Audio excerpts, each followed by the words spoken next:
Hello everyone, thank you for joining me. I wanted to upload a quick video because we, the United States, just hit another new record, unfortunately in a bad sense of the word. The United States surpassed a historic fiscal milestone of $35 trillion in national debt. That is roughly $104,000 for every individual and $266,000 for every U.S. household. The debt as a percentage of the GDP is now above 122%. Somehow, Washington accumulated another $1 trillion in debt in less than 7 months. We know exactly how that was done, of course. Over the past 12 months, the national debt has surged by nearly $2.3 trillion, which is an average of about $6.4 billion every single day. Also, every single day we spend $2.4 billion on interest expense. That is the money that doesn't go to free school lunches for children or a desperately needed infrastructure project.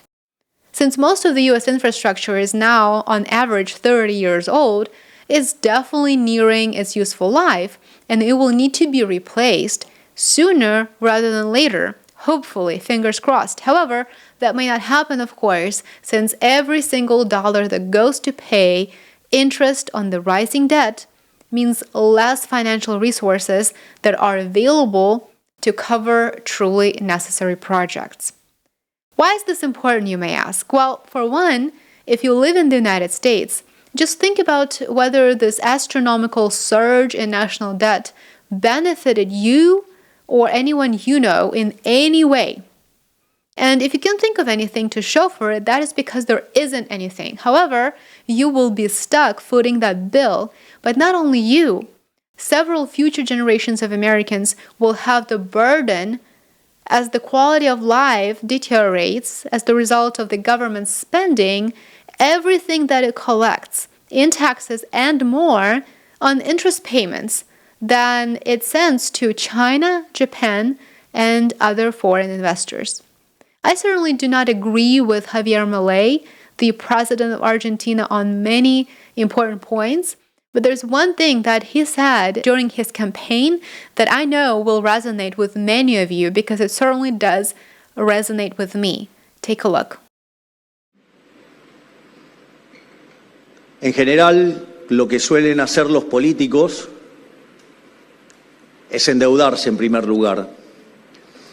Algo profundamente inmoral porque implica que la fiesta de hoy se la van a estar haciendo pagar a las generaciones futuras, porque la deuda, ¿sí?, son impuestos futuros.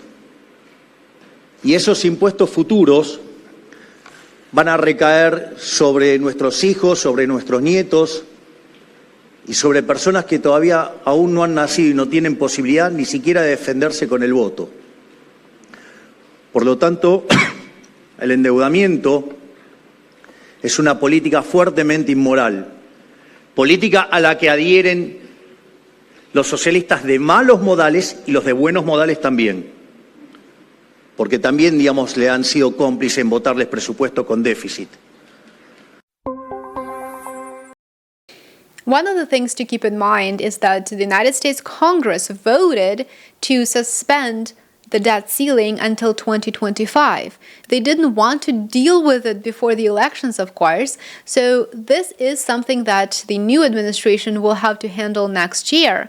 Chances are the ceiling will be raised once again, especially if the war in Ukraine is replaced with a new war somewhere in the Middle East, let's say, since our uniparty is desperate to fight yet another war that it doesn't need to, and this time with Iran.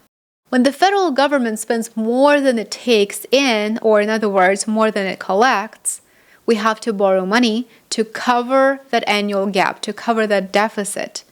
And each year's deficit adds to our growing national debt. The largest deficits in the United States history were caused by increased spending that was a result of wars, the pandemic, of course, as well as the Great Depression. According to Peter Peterson Foundation, they have really great visuals. The main three drivers of the US government budget deficits that in turn increase borrowing are America's aging population. 10,000 people will turn 65 every single day through 2030, meaning such essential programs as Social Security, Medicare, Medicaid will not be able to fund that number of eligible individuals. The second factor are rising healthcare costs. Even though those of us who live in the United States spend over twice as much on healthcare as other advanced nations, our system does not really provide better overall health outcomes. We know that very well. The third reason is a lack of government revenue, or in other words, the government doesn't get enough of your tax dollars to support its ambitious spending habits. It doesn't want to cut spending, so it needs to raise more money. 10-year baseline projections show that debt held by the public will actually exceed $50 trillion by 2034, meaning it will swallow the entire US economy's output. At this time, servicing the debt is the second largest budgetary outlay. It already exceeds US defense spending. Interest costs are expected to exceed welfare and education spending combined very soon. Remember that in order to finance its operations, the federal government has to issue debt. It has to borrow. Well, its debt has to be appealing, of course, to investors. Otherwise, who would want to purchase it? Earlier this year, two of the big three credit agencies, Moody's and Fitch, actually downgraded their outlook on the US debt. There were three reasons for the downgrade that they quoted. They quoted fiscal deterioration in the United States. The second reason was persistent debt ceiling negotiations. And the third reason were surging interest payments. Add to that extreme geopolitical escalations, domestic political, let's call it situation, and you get a perfect mix to push away even the most loyal allies who purchase your debt. Thank you for watching. Please show your support, give this video a thumbs up, consider sharing it with your network, and subscribe both on Rumble and on YouTube. I would love to have you back for my next one tomorrow. And if you enjoy reading, find me on Substack, where among other types of content you will find frequent updates and even a podcast with my recent interviews. Thanks for watching. Enjoy the rest of your day. Take care.